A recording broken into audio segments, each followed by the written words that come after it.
Assalomu alaykum. Sizlar bilan Dostonbek Rahimov. Bizga Farg'ona viloyati Oltiariq tumani Saodatxon Firdavsxon Orzusi fermer xo'jaligining rahbariyati murojaat bilan chiqdi. Qarzdor Tursunboy xo'jalik fermer xo'jaligining boshlig'i Abdumalik Ergashov, men sud qarori noto'g'ri, men o'zim apellyatsiya beraman, noto'g'ri bo'lgan. Tuman hokimining qarorini ham hech kimni men mensimayman, yer meniki deb bizni kirgizdirmadi. Saodatxon Firdavsxon Orzusi fermer xo'jaligining vajlaridan kelib chiqib, biz ushbu jurnalistik surishtiruvimizni davom ettirmoqdamiz. Kelyapsizlarmi?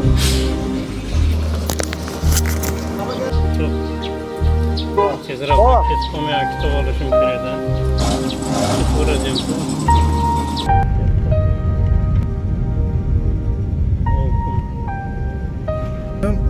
Sizni fermer xo'jaligingizga qarashli va qarzdordan haqdorga yerlari undirib berilyapti.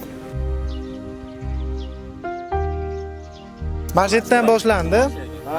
Tursunboy fermer xo'jaligi o'tdi. Qonunlashni e'lon qilib qo'yasiz. Dalolatnoma rasmiylashtiramiz.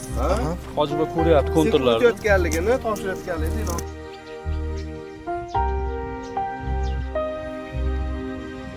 Hamma ishda akaga topshirilyapti deydi. Shu to'g'risida qo'l qo'yib berasiz.